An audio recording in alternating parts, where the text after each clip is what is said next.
people don't really allow themselves to think anymore, and it makes sense. I mean, it's so easy to get distracted, instant gratification. We've got social media everywhere. It's almost like if you want to do something and not be bored, you can find anything to do in time. Like, it's so easy to just distract yourself with things. And so the people that allow themselves to be present, to allow themselves to be bored, they obviously get compensated extremely for that, because, I mean, a lot of people don't do that.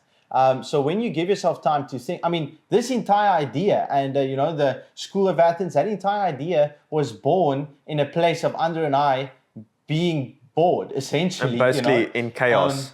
And in chaos, yeah. So it is, I think there's a lot of value in allowing yourself to just experience life and to, not necessarily cover up your experience by doing things, but to just experience.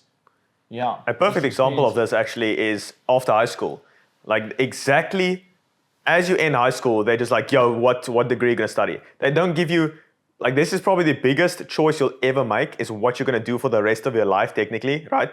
And after high school, they give you no time to think. And it's designed exactly that way. I promise you, one of the best things you can do after high school is take a gap year. Just to actually, and not, just like sit around, play Xbox and eat pizza all day, you're probably not going to do that. But just to think what you actually want to do. And truly, that's why I went to IMM, that's in Stellenbosch. And there I've got like longer vacation times. And in that 2-month vacation, like, that was actually very good to me, because I realized, I don't want to do this anymore. In Stellenbosch, for example, like every single month is exams, constant. You don't have time to really think. And that's really detrimental, especially nowadays. I mean, I also did a gap year. I went to Young Minds, also at Stellenbosch, okay? So I essentially, in the first episode, I actually spoke about that entire journey. But it's so valuable to actually go and think about, what are you going to be spending, doing the rest of your life? We all tend to really focus on planning out that 2-week vacation at the end of the year. The entire year, you focus on where we're going to stay. You're so excited, building up the excitement behind that. But then when you actually go and put it into perspective, it's just like 2 weeks of vacation compared to how much time do you actually spend working on a day-to-day, So if you enjoy this conversation and you relate with the health and wealth aspect, and both of these are very important when it comes to scaling a business or just as an entrepreneur in general. Top link in the description if you want a more personalized approach, to scaling a business or in the health aspect as well. And also in the description is access to our free community where we've got 20 hours of content that you can just consume. 100%. If you enjoy this conversation, share it to a friend. Maybe think about subscribing, put the notifications on. It helps the channel a lot. And by doing so, we can get some more interesting guests like this. So let's get back to the video. Going to work, like, that is actually your life. But we've spent so much time and effort to plan this vacation. If you had so much excitement and planning and attention that you could align with and transmute it to actually figuring out how can you create a life and a day-to-day life that you enjoy, how much better would you be off, Because your entire life is essentially based around what you do every day, where most of your time is spent. And most of your time is spent at work. But most of us dislike our work, And so taking some time to really think about what are you going to do for the rest of your life is probably the most important thing that you can do, because that will become your life.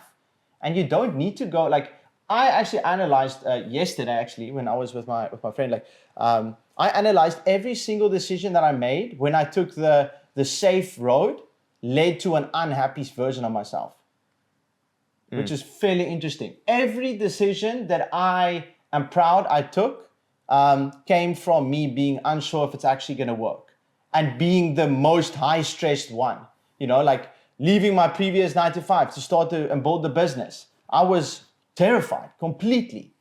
But because of that, on my Instagram, I actually posted something and resonated with people. People think that they want the guarantee and the easy path, but deep down, like, you want that bit of risk, because that's where the ultimate happiness comes from. Is it where something just might not have happened? You know, you don't want the guarantee, because that's boring. Like, you deep down, you think you want it, but actually you don't. You want the more risky path. You know, that's why gambling is so addictive. It's like, you don't know if this might be the one. You know, but you know, with a safe job, it's like, you know, that's where essentially the business model of gambling, that's where that started, is from this unpredictable nature, right? But if everything is, you can predict what's going to happen, it's just like a meaningless existence, essentially. And like, everyone experiences that, know exactly what I'm talking about. Yeah. I mean, to put that also a little bit, or to add on to that, you know, a lot of this was a part of most of the things we're going to be reading today comes from both of our emails that we write every week. So go and have a look at that newsletter. It's very valuable stuff. But part that I want to add to that is, you know, a lot of people believe that we only die once. This might be a cliche quote to some people that have heard it before, but, you know, like, I definitely disagree with that. You know, I think we might physically die once, but I think, like, spiritually, we die bit by bit every day if you aren't aligned with your true self's, like, goals, you know? Because I think, especially when I look back at my previous 9 to 5, and when I was working in that industry, I actually loved the people I was working with, and I made it work, but I was so dissatisfied with myself. I felt like a failure. I didn't know, because I knew I was meant for so much more, and I just couldn't believe that this was it. Was this what life was all about, doing this? You know? And yeah, I think it's just, it's so crazy, bro. Get rich or die trying. Get rich or die trying. No, like, it's literally, even Matt Shields on the podcast, he mentioned that he literally said that it was all or nothing. You know, Arnold had the same thing. He had no plan B. I see burn the boats. That's where all this comes from. Like, there was literally that, or spiritually dying. And if you're spiritually dead, that's actually worse than physical death. So get rich or die trying is literally the exact thing. It's a obsessive nature, and that's a common trait I see with a lot of successful people. But I think it's just so good. It's like, but you don't want to get on the end of your life, and, like, the only things you're going to be regretting is the things that you didn't do, you know? And so I want to die knowing that I left everything on the table, you know? Like, I tried everything I wanted to do. I had all these extreme goals, and I tried achieving them. You know, I don't even think it's about achieving goals. You know, I think it's about having the courage to step, and the faith to step into, you know, getting the ball rolling, taking action. It's in the midst of pursuing goals that you will find your true self. It's not even attaining the things. Like, I've attained so many goals that I previously put out for myself that I never even thought was possible in that previous version, you know, like that. You would have never thought I would end up where I am right now. And I've achieved and crushed so many goals, and yet I'm still pursuing for more. You know, there will always be a bigger, better goal to achieve. And so that's why previous thing that Andre mentioned about actually being present and thinking and allowing yourself to just experience life is also so important. But yeah, coming back to this, it's like, to achieve a goal that's not even the main thing. You know, I really think it's just, it's in the pursuit of this thing that is valuable. It's just being in pursuit of something purposeful suffering. That's what it's about. And it's the person you have to become to achieve that goal.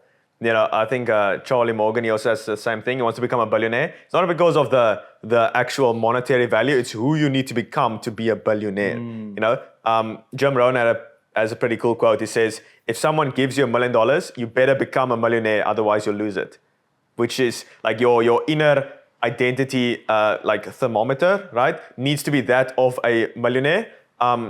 Otherwise, you will lose all the money. So essentially, that's why people who win the lotto, they thermometer of what they feel like they are worth are down here, and their external, you know, the money is like up here. That's why after 2-3 years, they lose it all, because your income will always gravitate to your inner value of what you feel you're worth. So that's why even Jordan Platten, he said that, you know, I knew I was a millionaire before I was a millionaire, you know, because these inner thermometer was that of a millionaire, and, you know, maybe his exterior was like, you know, broke, but over time it rises to your inner thermometer of what you feel like you're worth, and that's all it really comes down to. Yeah, no, it's so amazing to be able to experience having conversation. Like, the podcast is so valuable, like for us personally as well, because we get in rooms with some really amazing people, and to have these intimate conversations with all these people, and then linking it back to previous conversations with other successful people in different niches,